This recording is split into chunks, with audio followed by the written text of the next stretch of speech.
Olá, que bom ter a sua companhia. Hoje a gente vai mergulhar numa questão que, vamos combinar, parece estar cada vez mais presente. Por que, de repente, sociedades inteiras parecem se desviar e cair numa espécie de loucura política? Para tentar entender esse fenômeno, a gente vai buscar as respostas nas ideias de um filósofo que viveu isso na pele, bem no meio do furacão do século XX. E para nos guiar nessa jornada, vamos usar como base o excelente livro Eric Voegelin, Política, História e a Ansiedade da Existência, do Peter Brickley-Lequire. É um trabalho fantástico que ajuda a gente a desemaranhar o pensamento complexo do Voegelin e a ver como ele ainda conversa, e muito, com o nosso mundo de hoje.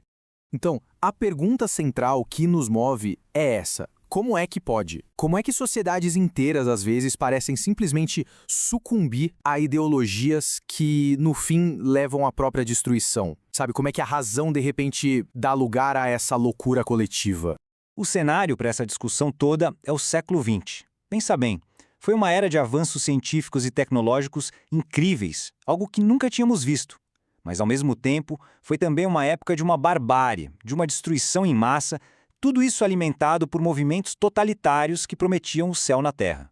Para a gente entender a raiz do problema, primeiro a gente precisa olhar para o sintoma. O Voegelin, ele viu essa onda de desordem não como um simples acidente da história, mas como um sinal de uma crise espiritual muito, mas muito profunda. E a pessoa que vai nos guiar é justamente Eric Voegelin. E ele não era um acadêmico distante da realidade, não. Pelo contrário. Ele viu o nazismo crescer de perto, foi perseguido por ele e teve que fugir, ir para o exílio. Essa experiência, claro, marcou ele profundamente e transformou o trabalho dele numa verdadeira missão: diagnosticar a doença espiritual que estava arrasando a Europa. E foi a partir dessa experiência de vida, dessa vivência, que o Voegelin chegou a um diagnóstico que na época foi chocante, mas extremamente poderoso. Um diagnóstico que mudou a forma como a gente entende os movimentos políticos modernos. O Voegelin sacou que movimentos como o nazismo e o comunismo não eram só política. Tinha algo mais ali. Eles agiam, na verdade, como religiões políticas. A promessa era de salvação, mas não uma salvação no além, depois da morte, não. A salvação era aqui e agora, neste mundo. E o caminho para ela era a ação política total. A ideia era construir um paraíso terrestre, custe o que custar. E olha só, em 1938, bem no olho do furacão, o Voegelin escreveu isso aqui: nazismo e comunismo são religiões políticas e só podem ser compreendidos e combatidos como tal. Para ele, isso não era só uma figura de linguagem, uma metáfora. Era a chave para entender o fanatismo, a devoção cega que esses movimentos conseguiam inspirar nas pessoas. A diferença aqui é gritante, né? Como a gente pode ver, as religiões tradicionais, elas lidam no transcendente, com a fé, e partem do princípio de que o ser humano é imperfeito. Já as religiões políticas, bom, elas querem a perfeição aqui na Terra. O objetivo não é salvar a alma, é remodelar a própria natureza humana e a sociedade, na marra, para criar uma utopia terrena. Certo. Mas aí fica a pergunta: o que leva as pessoas a abraçarem promessas tão perigosas assim? Para o Voegelin, a resposta não estava só na política. Estava em algo muito mais fundo, na própria condição humana e na ansiedade que ela inevitavelmente gera. E para desvendar esse mistério, o Voegelin foi buscar ajuda em outro gigante, o filósofo dinamarquês Søren Kierkegaard, que era um mestre em explorar justamente os cantos mais desconfortáveis da alma humana. Foi o Kierkegaard que identificou o que ele chamou de ansiedade da existência.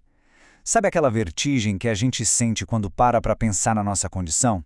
Somos seres finitos, mortais, mas a nossa liberdade é infinita. Essa tensão, esse espaço entre o que somos e o que podemos vir a ser, é a fonte de uma ansiedade que está na base de tudo. E veja bem, não é uma doença não, é só parte do que significa ser humano. E essa citação do Kierkegaard é simplesmente perfeita.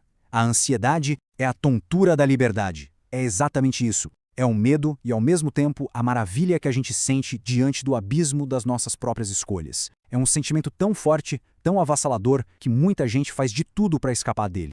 E é exatamente essa busca desesperada por uma fuga, por um alívio dessa ansiedade, que acaba abrindo a porta para uma cura que é falsa, mas que é, ao mesmo tempo, terrivelmente sedutora. É aí que as religiões políticas entram em cena e se tornam irresistíveis. Elas prometem o fim da ansiedade, elas oferecem certezas absolutas num mundo incerto. O Voegelin deu um nome para essa mentalidade: gnosticismo moderno. Ele pegou esse termo emprestado de uma antiga seita que acreditava ter um conhecimento secreto para consertar as falhas do mundo. E esse padrão gnóstico, ele se repete. Funciona mais ou menos assim em 3 passos. Primeiro, o mundo está todo errado, é falho, injusto e precisa ser destruído e refeito. Segundo, a nossa ideologia, e só ela, tem o conhecimento secreto, a fórmula mágica para consertar tudo. E terceiro, nós vamos usar todo o poder necessário para impor essa visão e criar o paraíso na Terra, eliminando qualquer um ou qualquer coisa que fique no caminho. Então, o ponto central é esse, sabe? O gnosticismo moderno é, no fundo, uma recusa em aceitar a condição humana com todas as suas incertezas e imperfeições. É uma tentativa de tomar as rédeas da existência, de acabar com o desconforto da liberdade, refazendo o mundo à força, de acordo com a própria imagem. Bom, se essa fuga da realidade é a doença, qual seria a cura, então? A prescrição do Voegelin não é nenhum remédio fácil de engolir. É, na verdade, um convite para uma jornada interior bem profunda. E é muito importante entender isso.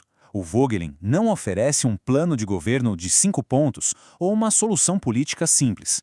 O que ele propõe é algo muito mais radical. É uma reorientação completa, espiritual e intelectual. A abordagem dele passa por alguns pontos. Primeiro, aceitar que a incerteza faz parte da vida. Não tem jeito. Segundo, rejeitar de pé junto qualquer ideologia que prometa o céu na terra, porque essa promessa, a história já mostrou, quase sempre leva ao inferno. E talvez o mais importante, aprender a viver dentro daquela tensão que o Kierkegaard descreveu, usando a ansiedade não como algo a ser eliminado, mas como uma força que nos educa, que nos ensina sobre a nossa própria condição. E tudo isso nos leva a uma reflexão final para a gente levar para casa. Na nossa era, que parece exigir respostas simples, soluções perfeitas e imediatas para tudo, qual é o valor de aceitar a incerteza? O que a gente ganha ao resistir a essa tentação das ideologias perfeitas e simplesmente aceitar a aventura complexa e sim, às vezes angustiante, que é a existência? Fica aí a pergunta para a gente pensar.